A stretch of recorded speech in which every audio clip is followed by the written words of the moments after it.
بعض non Muslims خصوصاً Christians جو مشنری دعوت و تبلیغ کے لیے نکلے ہوئے ہوتے ہیں اپنے مذہب کی، وہ اکثر یہ اعتراض اٹھاتے ہیں کہ حضرت عیسیٰ علیہ السلام کو نبی علیہ السلام پر اس لیے بھی فضیلت حاصل ہے کہ عیسیٰ علی نبینا و علیہ الصلاۃ والسلام کا نام مبارک قرآن حکیم میں 25 دفعہ آیا ہے، جبکہ ہمارے نبی علیہ السلام کا نام مبارک صرف 5 دفعہ آیا ہے، 4 دفعہ محمد اور 1 دفعہ احمد صلی اللہ علیہ وآلہ وسلم۔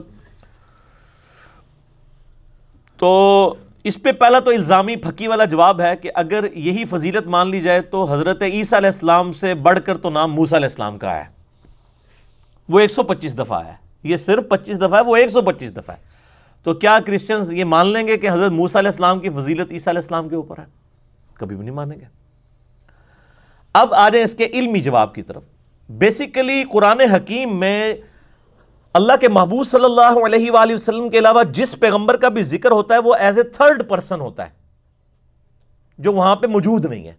یہاں پہ بھی جب آپ ڈسکشن کریں گے کسی ایسے شخص کے بارے میں جو یہاں پہ موجود نہیں ہے تو اس کا نام لینا آپ کی مجبوری ہوگی، لیکن اگر بندہ آپ کے سامنے ہوگا تو آپ بار بار اس کا نام لے کے تو اسے مخاطب نہیں کریں گے، بلکہ ڈائریکٹ اس کے ساتھ گفتگو کریں گے۔ تو نبی صلی اللہ علیہ وآلہ وسلم اس کتاب کے ڈائریکٹ مخاطب تھے، وہ سیکنڈ پرسن تھے، باقی انبیاء تھرڈ پرسن تھے، اس لیے ان کا نام آیا۔ آپ صلی اللہ علیہ وآلہ وسلم کا تو ذکر خیر بغیر نام کے سینکڑوں دفعہ ہے قرآن حکیم میں، صرف ایک لفظ جو ہے نا قل، آپ ایزی قرآن و حدیث میں یا مکتبۃ الشاملہ میں قرآن پاک کو سلیکٹ کر کے صرف لفظ لکھیں قل، تو 300 سے زیادہ دفعہ صرف قل لفظ آتا ہے۔ قل کا مطلب کیا ہے؟ اے نبی علیہ السلام تم فرماؤ، یعنی اپنے امتیوں سے۔ تو یہ آپ علیہ السلام کو ڈائریکٹ مخاطب کیا جا رہا ہے نا۔ تو ہمارے نبی علیہ السلام کا نام تو 5 دفعہ آیا، لیکن ذکر خیر مخاطب کر کے سینکڑوں دفعہ آیا، صرف قل لفظ جو ہے، یعنی آپ صلی اللہ علیہ وآلہ وسلم کو حکم دیا گیا کہ آپ اپنی امت سے کہہ دیجئے، یہ 300 سے زیادہ دفعہ آیا۔ اچھا، یہ قل کا ترجمہ مختلف علماء نے مختلف کیا ہے۔ کسی نے ترجمہ کیا آپ کہہ دیجئے، کسی نے ترجمہ کیا آپ فرما دیجئے۔ سب سے بیسٹ ترجمہ کیا ہے امام احمد رضا بریلوی صاحب نے، المتوفا 1340 ہجری، آج چل رہی ہے 1440 ہجری، یہ پچھلے دنوں ان کا 100 سالہ وہ برسی بھی منائی گئی ہے، جشن اعلیٰ حضرت۔ تو اعلیٰ حضرت کا جو ترجمہ ہے نا، انہوں نے قل کا ترجمہ اگر اعلیٰ حضرت نے نہ کیا ہوتا، کسی اور نے کیا ہوتا نا، تو اس پہ 295 لگ چکی ہوتی ہے ابھی تک۔ یعنی ہماری جو ڈاکٹرائن ہے نا، جو یہاں پہ یعنی لوگوں کو سیلف میڈ بتائی گئی ہے، اس کے اعتبار سے انتہائی گستاخانہ ترجمہ ہے، لیکن قرآن حکیم کی ٹرمنالوجی میں بالکل فٹ ترجمہ ہے۔ انہوں نے قل کا ترجمہ کیا ہے تم فرماؤ، اے نبی تم فرماؤ، اور ان کا موقف یہ تھا کہ جب اللہ اپنے نبی سے گفتگو کرے گا تو آپ نہیں کہے گا، خالق اور مخلوق کا فرق ہے، وہ تم کہے گا۔ تم کے اندر اپنائیت بھی زیادہ ہے اور وہ رسپیکٹ والا ایشو بھی نہیں ہوگا، ظاہر خالق مخلوق سے آپ کہہ کے تو بات نہیں کرے گا، تم ہی کہہ کے کرے گا۔ تم میں محبوبیت بھی جھلکتی ہے اور وہ والی فرینکنس والا چیز بھی جھلکتی ہے، پلس یہ خالق اور مخلوق کا فرق رہے گا۔ اور تم کہہ دو نہیں ہے، کیونکہ جب آپ صلی اللہ علیہ وآلہ وسلم اللہ کے پیغام کو آگے پہنچائیں گے تو وہ فرما رہے ہوں گے، چاہے وہ غیر مسلموں سے کہہ رہے ہوں چاہے مسلمانوں سے، وہ کہہ نہیں رہے ہوں گے، کیونکہ باقی مخلوق تو ساری ان سے نیچے ہے نا۔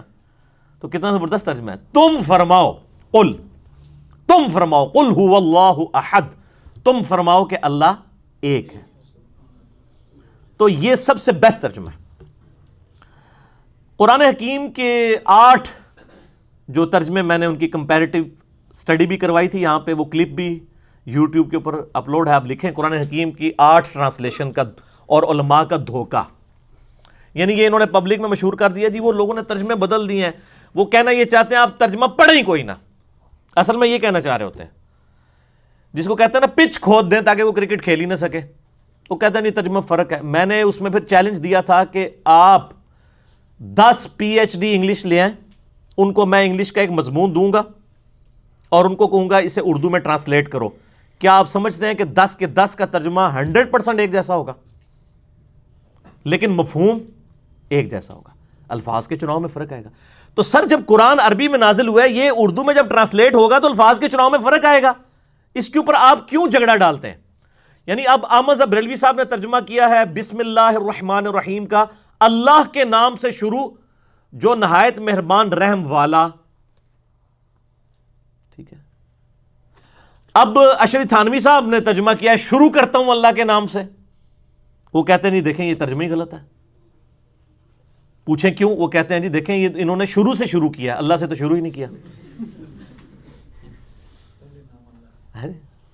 وہ کہتے ہیں یہ ہونا چاہیے تھا اللہ کے نام سے شروع. تو سر پھر میں نے اس میں ان کو الزامی جواب دیا ہے کہ اللہ کے بندوں اگر یہی بات ہوتی تو بسم اللہ کے شروع میں بھی اللہ نہیں آتا. پہلے با آتی ہے، پھر سین آتی ہے، پھر میم آتی ہے، پھر اللہ. تو آپ اپنی بسم اللہ ہی بدل لیں. وہ بسم اللہ ہم آپ کو بتا دیتے ہیں عربی میں کیسے بنائی جا سکتی ہے. اللہ الذی باسمہ ابدہ، اللہ ہے وہ جس کے نام سے میں شروع کرتا ہوں. سر پھر اپنی بسم اللہ بدل لیں آپ. اگر کسی نے ترجمہ کیا اللہ کے نام سے شروع، یا کسی نے کیا شروع کرتا ہوں اللہ کے نام سے، یا کسی نے ترجمہ کیا شروع اللہ کے نام سے، اور سر سب نے اللہ کے نام سے شروع کیا، شیطان کے نام سے نہیں شروع کیا. تو اب دیکھیں میں نے احمد بریلوی صاحب کی اگر تعریف کی ہے نا قول کے ترجمے کے اوپر، یہاں پہ بھی میں تعریف کرتا ہوں، لیکن اس کی بنیاد پہ جو باقیوں پہ فتویٰ لگاتے ہیں نا وہ غلط ہے. تو سر ہمارا تو کوئی سکا نہیں ہے. کیوں؟ کیونکہ نام ہے وہابی، نام ہے بابی، میں ہوں مسلم علمی کتابی. نہ ہم کوئی سو کالڈ وہابی ہیں، کوئی علمی بات کرے اسے وہابی کہہ دیتے ہیں، اور نہ ہم بابوں کا دفاع کرنے والے بابی ہیں. سارے بابے ہمارے ہیں اور ہمارا سگا کوئی بھی نہیں ہے. جو ہمارے نبی کا سگا ہوگا وہ ہمارا سگا ہوگا، اور جو ہمارے نبی کا سگا نہیں ہوگا صلی اللہ علیہ وآلہ وسلم ہمارا نہیں ہوگا. تو ہم علمی کتابی مسلم ہیں الحمدللہ. تو یہ میں نے کلیئر کر دیا. باقی آپ وہ ڈیٹیل اگر لیکچر دیکھ لیں قرآن حکیم کی آرٹ ٹرانسلیشن والا تو آپ کو کلیئر ہو جائے گا انشاءاللہ تعالیٰ. اللہ تعالیٰ سے دعا ہے جو حق بات میں نے کہی اللہ تعالیٰ ہمارے دلوں میں راسخ فرمائے. اگر جذبات میں میرے منہ سے کوئی غلط بات نکل گئی اللہ تعالیٰ ہمارے دلوں سے معاف کر دے. ہمیں کتاب و سنت کی تعلیمات پر عمل کر کے دوسرے بھائیوں تک پہنچانے کی توفیق عطا فرمائے. صلو علی الحبیب اللہم صلی علی محمد وعلی آل محمد کما صلیت علی ابراہیم وعلی آل ابراہیم انک حمید مجید. اللہم بارک علی محمد وعلی آل محمد کما بارکت علی ابراہیم وعلی آل ابراہیم انک حمید مجید. سبحانک اللہم وبحمدک اشہد ان لا الہ الا انت استغفرک واتوب الیک وما علینا الا البلاغ المبین.